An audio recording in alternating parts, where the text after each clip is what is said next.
कितना ही बड़ा बंगला हो, गाड़ी हो, नौकर चाकर हो, घर में सुख सुविधा हो, लेकिन घर में इज्जत ना हो, गाली गलौज मार पीट होती हो, तो ऐसे घर में रहना मुश्किल है। वहीं चाहे घर झोपड़े जैसा हो, 2 वक्त की रोटी मिलती हो, लेकिन घर में सब एक दूसरे के साथ इज्जत से प्यार से बात करते हो, तो ऐसा घर घर कहलाता है। ये कहानी सुनाती है सच्चाई उन देशों की जहाँ पैसा तो बहुत है, लेकिन बंद दरवाजे के पीछे औरतों की क्या सोच है और क्या स्थिति है। ये कहानी सच्चाई सुनाती है उन गरीबों की जो ज्यादा पैसा कमाने के लालच में एजेंट के थ्रू विदेश जाते हैं। आइए सुनते हैं सुधा मूर्ति जी द्वारा लिखी कहानी नो प्लेस लाइक होम। एक बार सुधा जी मिडिल ईस्ट के देशों में लेक्चर देने गई। ट्रिप के आखिरी दिन जब वो अपने होटल की तरफ जा रही थी तो 2 औरतें उनसे मिलने आई। बड़ी धीमी आवाज में उन्होंने सुधा जी से कहा, मैडम, हम अपने छोटे से शेल्टर में आपको आमंत्रित करते हैं। वो उनके साथ रिहायशी इलाके के एक छोटे से घर में पहुंची। घर के अंदर घुसते ही सुधा जी को 5 औरतें दिखी। किसी की आंख सूजी हुई थी, किसी के हाथ पैर पर तो किसी के चेहरे पर निशान थे। सभी औरतें दक्षिण भारत की थी। उनमें से एक औरत ने अपनी कहानी बतानी शुरू की कि वो आंध्रा के एक छोटे से गांव में घरों का काम किया करती थी।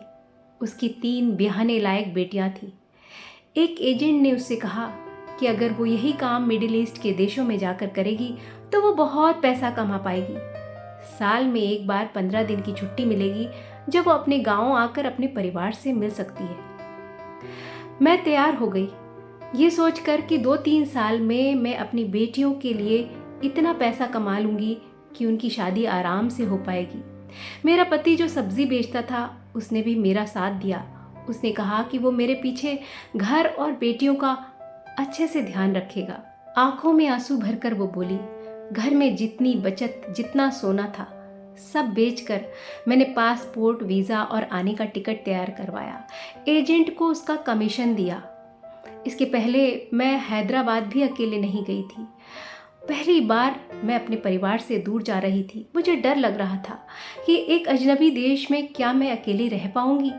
एजेंट ने मुझे भरोसा दिलाया कि जिस घर में मैं काम करने जा रही हूँ वो लोग बहुत अच्छे हैं और अगर मुझे ना समझ में आया तो 1 साल बाद मैं वापस भी आ सकती हूँ। पहली बार हैदराबाद जाकर मैं खुद फ्लाइट में आकर बैठी, पर फ्लाइट में मुझे अपने जैसी ही और औरतें भी दिखी, जिन्हें देखकर मेरा डर कुछ कम हो गया। जब फ्लाइट दूसरे देश पहुंची तो वहाँ गर्मी बहुत थी। ऐसे तो गर्मी हमारे गांव में भी पड़ती थी, मगर वहाँ इतनी ज्यादा गर्मी थी कि ऐसा लगा हम आग में खड़े हैं। हम सबको पहनने के लिए एक बुर्का दिया गया। अपना पहला वादा तोड़ते हुए एजेंट ने हमें एसी की जगह नॉन एसी बस में बैठाया। 1 घंटे की तपती गर्मी वाली यात्रा के बाद हमें ऐसी जगह छोड़ा गया जहाँ से हम सबको अपने अपने उन घरों में ले जाया गया जहाँ की हमें काम करना था। मैं जिस घर में पहुंची वो बहुत बड़ा और आलीशान था, पूर्णतः एयर कंडीशन था। किचन के बगल में मुझे एक छोटा सा कमरा दिया गया। मैनेजर ने मेरा पासपोर्ट ले लिया। मैनेजर की भाषा अलग थी। वहाँ पर संतोष नाम की एक और औरत थी जो मैनेजर की बात मुझे मेरी भाषा में समझाती थी। संतोष ने मुझे चीज़ों और इलेक्ट्रिक मशीनों को इस्तेमाल करना सिखाया। घर की मालकिन कहीं नजर नहीं आती थी। मैं हमेशा मैनेजर को ही रिपोर्ट करती थी। एक दिन घर पर जब हम और संतोष अकेले थे तो उसने मुझसे कहा, तुम यहाँ क्यों आई हो? ये अच्छी जगह नहीं है। मैंने पूछा क्यों? उसने कहा, ये लोग हमें बिना आराम दिए गधे की तरह काम करवाते हैं।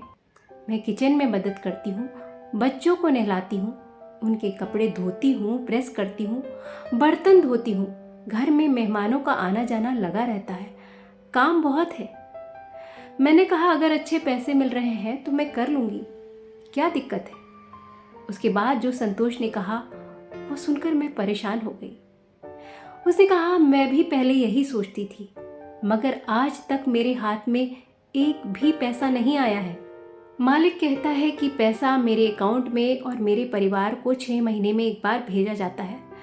सब झूठ बोलते हैं। इन्हें पता है कि हम अकेले वापस नहीं जा सकते। इस देश में हम बिना किसी आदमी के अकेले घूम भी नहीं सकते और हमारा तो पासपोर्ट भी हमारे पास नहीं है। मैं एजेंट को चिट्ठी लिखकर अपने परिवार के लिए भेजती हूँ। आज तक मेरे परिवार से कोई जवाब नहीं आया।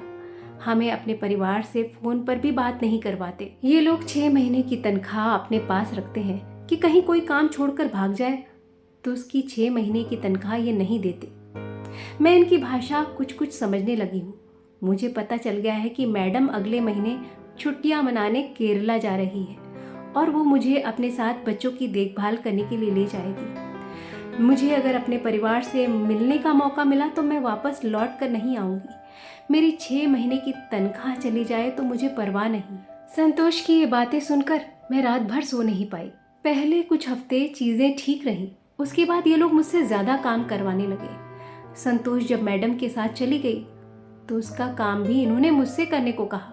घर में 14 बच्चे थे जो अपने दोस्तों को लाते रहते थे। मुझे पिंजरे में कैद पंछी की तरह महसूस होने लगा।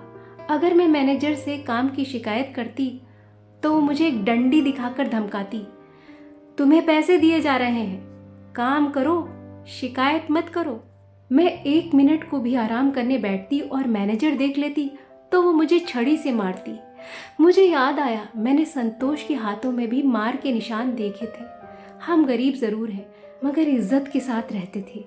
इसके पहले मेरे ऊपर कभी किसी ने हाथ नहीं उठाया था। अकेलेपन और ज़्यादा काम से मेरी सेहत बिगड़ने लगी।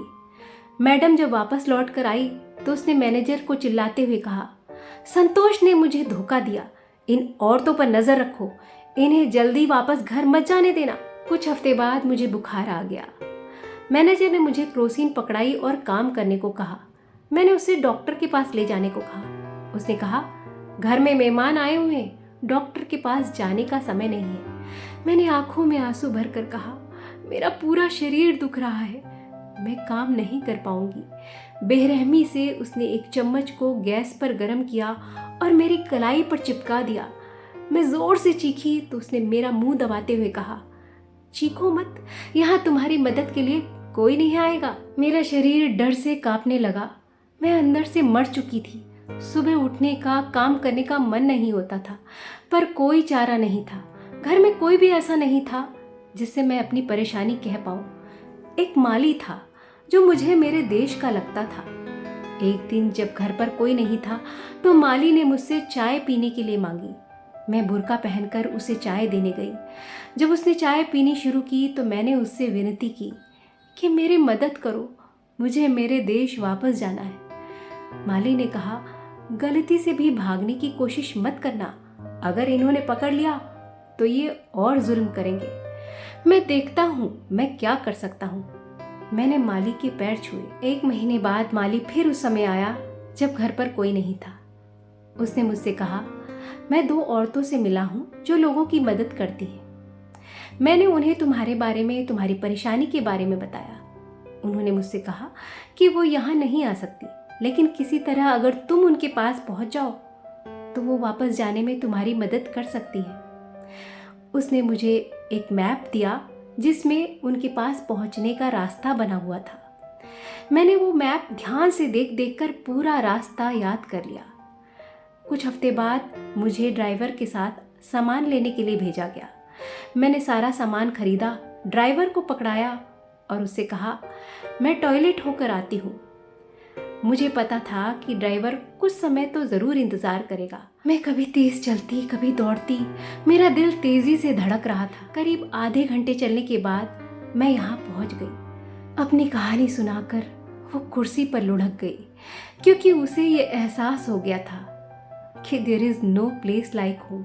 तो एक औरत जिसके पास कोई बड़ी डिग्री नहीं थी, थोड़ा बहुत पढ़ लिख लेती थी अपनी लोकल भाषा में, वो कितनी हिम्मती थी।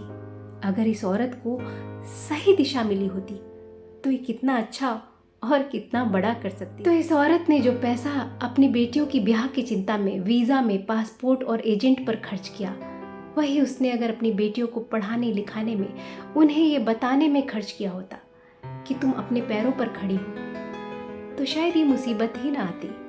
तो ये कहानी अच्छी लगी हो तो वीडियो को लाइक करिएगा, शेयर करिएगा और चैनल को सब्सक्राइब ज़रूर करिएगा।